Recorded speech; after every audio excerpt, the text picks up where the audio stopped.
더불어민주당과 민주노총이 오늘 각각 서울 도심에서 대규모 장외 집회를 벌일 예정입니다. 자, 이에 이재명이 직접 나서 시청역을 메워달라며 사실상 총동원령을 내렸는데요. 이에 대한 비판 여론이 거셀 전망입니다. 자, 국민의힘은 대한민국 건국 이래 특정인의 범죄 혐의에 대한 법원의 유죄 판결을 막기 위해 진영 전체에 총동원령을 내리는 이런 장면은 없었다며 맹비난을 했습니다. 이런 가운데 오늘 민주당의 장외 집회와 거의 동시에 열리는 민노총의 집회를 바라보는 시민들의 시선도 그렇게 곱지만은 않습니다. 북한 지령을 받아 국내에서 간첩 활동을 벌인 혐의를 받던 전 민주노총 간부가 지난 6일 징역 15년형을 선고받았고, 함께 기소된 전 민노총 보건의료노조 간부와 전 민노총 금속노조 간부에게도 각각 징역 7년, 징역 5년이 선고됐기 때문입니다.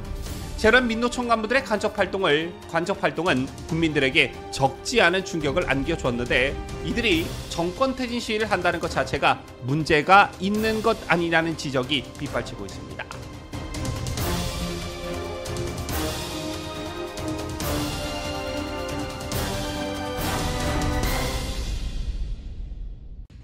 시청자 여러분 안녕하십니까? 뉴스데일리 베스트 민앵커입니다.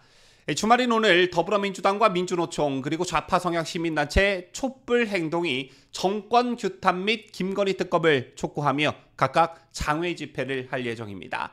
자, 이에 대적해 우리 진영의 광화문 애국 우파 세력도 맞불 집회를 열면서 정말 치열한 장외전이 펼쳐질 전망입니다.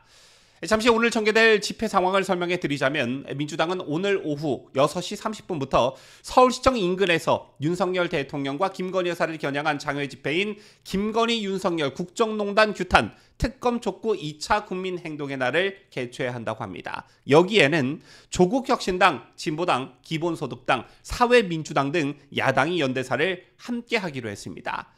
이에 앞서 민노총, 전국민주당 행동, 그리고 진보대학생넷 등이 속한 윤석열 정권 퇴진운동본부는 오후 4시 서울 중구 숭례문과 세종대로 일대에서 윤석열 정권 퇴진 1차 총궐기를 엽니다. 여기에 시민단체 촛불행동도 오후 5시부터 114차 촛불 대행진을 통해 정권 퇴진과 김건희 특검을 촉구할 예정인데요. 종합하자면 크게 세 부류로 나눌 수가 있겠죠.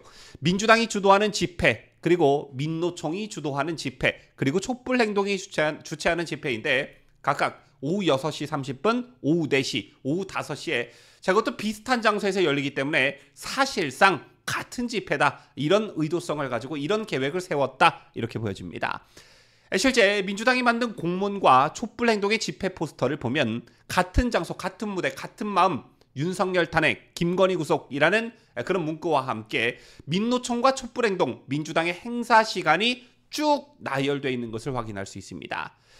자, 지난 주말에 열린 첫 번째 민주당 집회, 사실상 망한 집회였지요.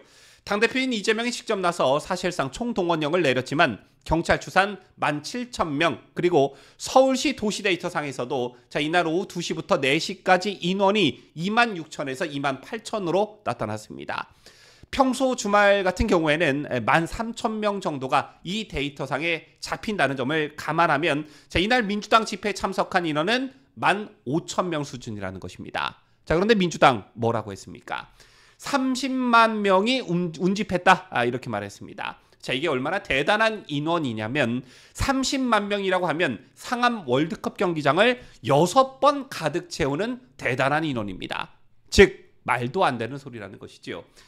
그래서 지난 주말 집회가 끝나고 민주당 내부가 발칵 뒤집혀졌다, 집회를 계속할 수도, 그렇다고 중단할 수도 없는 딜레마에 빠졌다, 이런 말들이 나왔는데, 그에 대한 보완책으로 민노총과 좌파 성향 시민단체들과 함께 집회를 열어 새를 부풀려 보겠다는 계산으로 보여집니다.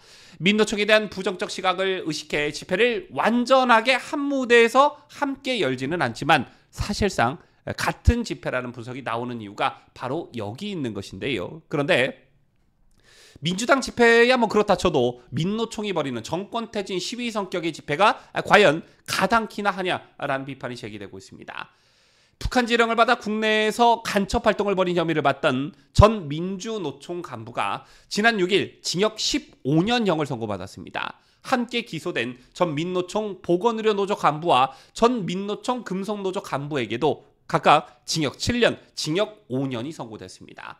특히 해당 간부들은 민노총에서 자금력을 갖고 인원 동원력이 막강했던 그런 인사들이었기 때문에 이러한 민노총 간부들의 간첩 활동은 우리 국민들에게 적지 않은 충격을 주고 있습니다. 실제 판결문에 따르면요, 여러분들 놀라실 겁니다.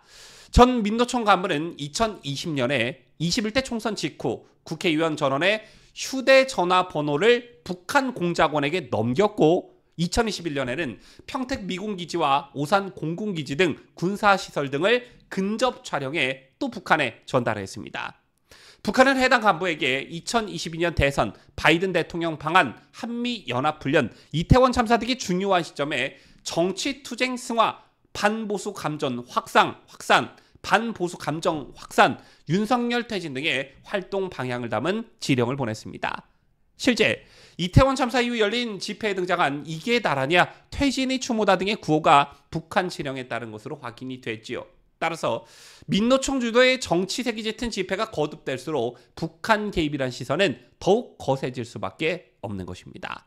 보통의 순수한 노동단체라면 수년간 북한 지령을 받으면서 노조 회비로 조직적인 간첩 활동을 했던 전직 간부의 혐의가 법원에서 인정이 됐으면 정권 규탄 집회가 아닌 노동단체 본연의 모습으로 돌아가겠다라는 대국민 사과 집회를 했어야 상식에 부합하는 겁니다. 자, 오늘 민주노총이 대규모 장애 집회를 여는 것을 두고 각계의 비판 성명이 나왔습니다. 먼저 한국 NGO 연합은 성명을 통해 민주노총뿐만 아니라 대부분의 민주라는 이름으로 위장한 좌경 조직의 간첩 활동을 이번 기회에 반드시 발본색원에 국민의 불안감을 해소해야 한다라면서 이번 판결을 통해 윤석열 정부와 정치권은 모든 정쟁을 중단하고 간첩부터 잡는 일에 전력을 다하기를 바란다라고 촉구했습니다. 또한 북한 민주화위원회도 성명에서 북한의 지령을 받고 대한민국을 파괴하는 세력은 민주노총을 비롯한 노동계뿐만 아니라 우리 사회 그 어느 곳을 막론하고 뿌리내리지 않은 곳이 없을 정도라면서 우리 3만 4천여 탈북민들은 대한민국의 자유민주주의 체제를 말살하려는 간첩들과 그와 결탁해 반역 세력의 준동을 더 이상 보고만 있을 수 없다고 경고했습니다.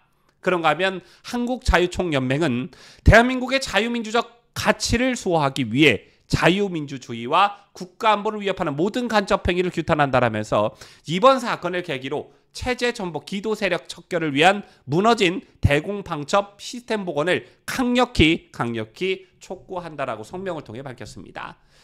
여러분께서도 인지하고 계시겠지만 저는 이거 굉장히 심각한 상황이라고 보는데요. 이런 전력을 가지고 있는 민노총에게 집회를 허가한 국가기관도 도대체 정상인지 묻고 싶고, 새로운 민노총과 사실상 집회 취지를 함께 한다는 민주당도 과연 이게 공당인지를 따져 묻고 싶습니다.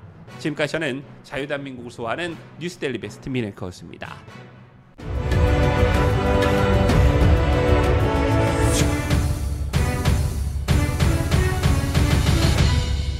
함께해요. 뉴스데일리 베스트.